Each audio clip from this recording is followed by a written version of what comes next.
Selamat datang kembali di Story Zone. Tempat cerita-cerita epik dari seluruh dunia hidup kembali. Hari ini, kita akan menjelajahi kisah legendaris dari Mesopotamia, Gilgamesh, seorang raja setengah dewa yang mencari arti kehidupan dan keabadian. Kisah ini penuh dengan petualangan, persahabatan, dan pelajaran mendalam tentang makna sejati dari warisan manusia. Bersiaplah untuk menyelami salah satu karya sastra tertua di dunia, dan jangan lupa untuk like, subscribe, dan nyalakan lonceng notifikasi agar Anda tidak ketinggalan cerita-cerita seru lainnya di Story Zone.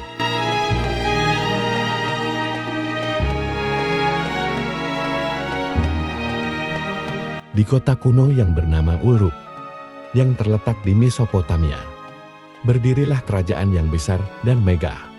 Kota ini dipimpin oleh Raja Gilgamesh, seorang raja luar biasa yang memiliki darah dewa, yakni 2/3 dewa dan 1/3 manusia. Raja Gilgamesh diberkahi dengan kekuatan luar biasa, kecerdasan yang tajam, dan pesona yang memikat. Ia adalah pembangun tembok besar yang melindungi kota Uruk. Tetapi di balik kejayaannya, ia adalah seorang raja yang kejam dan sombong. Gilgamesh memperlakukan rakyatnya seperti alat untuk memenuhi ambisinya. Ia memaksa pria bekerja tanpa henti, dan mengambil hak para wanita untuk kepuasan pribadinya. Rakyat Uruk yang hidup dalam penderitaan berdoa kepada para dewa, memohon pertolongan agar seseorang menghentikan kezaliman Raja Gilgamesh. Para dewa mendengar dan mengabulkan doa rakyat Uruk, dan memutuskan untuk menciptakan seorang penantang bagi Gilgamesh. Dewi Aruruk, yang dikenal sebagai pencipta kehidupan, membentuk seorang pria dari tanah liat dan air. Ia menciptakan Enkidu, seorang manusia liar yang hidup di padang gurun. Rambutnya panjang seperti singa, tubuhnya kokoh seperti banteng, dan ia tinggal bersama kawanan binatang liar. Enkidu adalah seorang penjaga alam yang menghancurkan jebakan pemburu dan melindungi binatang dari ancaman manusia. Namun, ada seorang pemburu yang frustrasi karena melihat kegagalan perangkapnya dan melaporkan perbuatan Enkidu kepada Gilgamesh.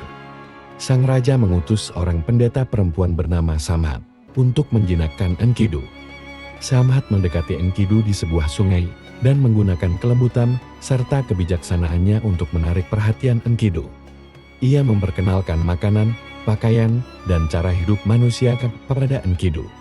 Dengan peralihan ini, Enkidu mulai kehilangan ikatannya dengan alam liar dan menjadi manusia sepenuhnya. Setelah itu, pendeta Samhat menceritakan tentang Raja Gilgamesh dan kezulimannya. Mendengar hal itu, Enkidu memutuskan untuk pergi ke Uruk untuk menantang sang raja. Ketika Enkidu tiba di kota Uruk, Raja Gilgamesh sedang bersiap untuk memasuki rumah seorang pengantin baru dan menuntut haknya sebagai raja. Enkidu yang sangat menghargai nilai kesucian menghadang Raja Gilgamesh di gerbang kota. Keduanya segera terlibat dalam pertempuran yang dahsyat. Raja Gilgamesh menggunakan kekuatannya sebagai setengah dewa, sementara Enkidu melawan dengan keberanian dan keterampilannya sebagai makhluk liar. Pertarungan mereka berlangsung lama dan sengit. Jalanan kota hancur, dan para rakyat berkumpul untuk menyaksikan pertempuran itu.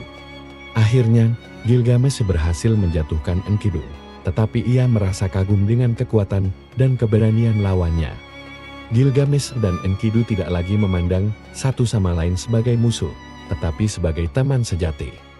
Mereka bersumpah untuk saling mendukung dan bersama-sama menjalani petualangan. Sebagai sahabat, Raja Gilgamesh dan Enkidu ingin membuktikan keberanian mereka dengan menantang raksasa Humbaba, penjaga hutan cadar. Humbaba adalah makhluk yang ditakuti, dikenal karena kekuatannya yang luar biasa dan tatapannya yang mengerikan.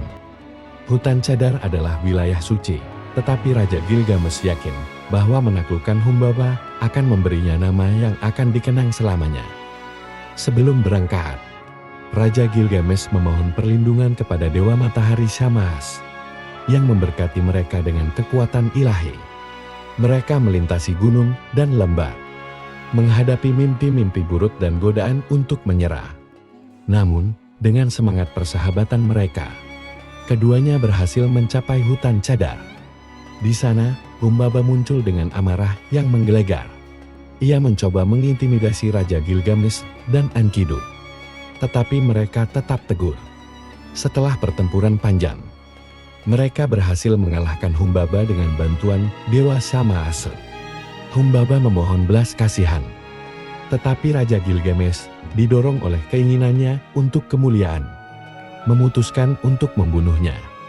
Sebelum mati, Humbaba mengutuk mereka dan mengatakan bahwa kematian akan menanti salah satu dari mereka. Kembali ke Uruk sebagai pahlawan, Raja Gilgamesh menarik perhatian Ishtar yang merupakan dewi cinta dan perang. Dewi Ishtar terpikat oleh ketampanan dan keberanian Raja Gilgamesh dan ia menawarkan pernikahan. Namun, Raja Gilgamesh menolaknya dengan hinaan, mengingatkan Ishtar akan kekasih-kekasih sebelumnya yang ia perlakukan dengan buruk. Dewi Ishtar yang merasa terhina, memohon kepada ayahnya, Dewa Anu, untuk mengirim banteng surga untuk menghancurkan Raja Gilgamesh dan kota Uruk. Banteng itu mengamuk di kota, menghancurkan bangunan, dan membunuh rakyat. Namun, Raja Gilgamesh dan Enkidu bersatu melawannya. Mereka berhasil membunuh banteng surga, tetapi tindakan ini membuat para dewa murka.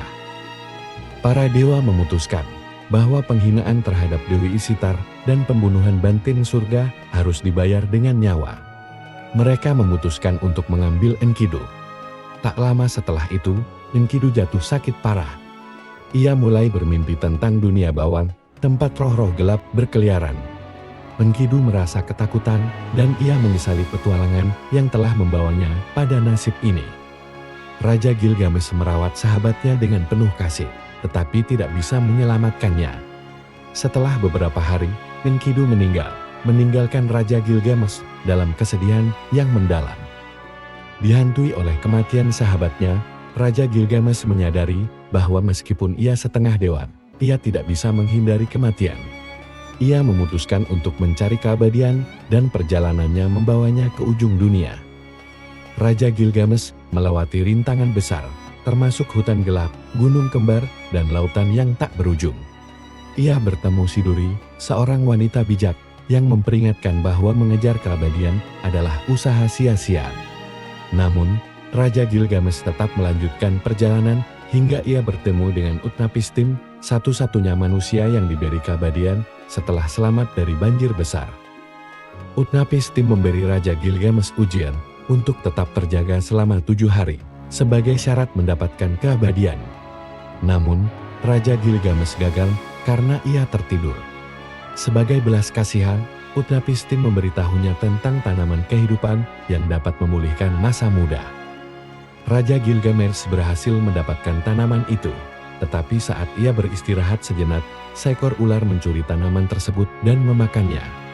Ular itu melepaskan kulit lamanya sebagai simbol pembaruan. Sementara Raja Gilgamesh kehilangan harapannya. Raja Gilgamesh kembali ke Uruk dengan tangan kosong, tetapi mendapatkan pemahaman baru. Ia menyadari bahwa keabadian bukan untuk manusia. Namun ia belajar bahwa warisan sejati adalah karya dan kenangan yang ia tinggalkan. Raja Gilgamesh menjadi raja yang bijaksana, melindungi rakyatnya, dan memastikan nama Uruk dikenang sepanjang masa. Kisah Raja Gilgamesh yang berasal dari Mesopotamia kuno adalah lebih dari sekadar legenda tentang raja dan petualangan epik. Ini adalah perjalanan introspektif seorang manusia setengah dewa yang belajar tentang makna kehidupan, kematian, dan warisan. Melalui perjalanannya, Raja Gilgamesh mengungkapkan sisi manusiawi yang penuh ketakutan, kehilangan, dan pencarian makna yang universal hingga saat ini. Raja Gilgamesh memulai kisahnya sebagai raja sombong yang hanya mengejar kehormatan pribadi, tetapi setelah kehilangan sahabatnya, menjadi titik balik yang mendalam. Kehilangan itu mengajarkan bahwa tidak ada manusia yang bisa melawan waktu atau menghindari kematian. Namun, ia juga menemukan bahwa cara terbaik untuk hidup abadi adalah melalui karya dan dampak positif yang kita tinggalkan bagi dunia.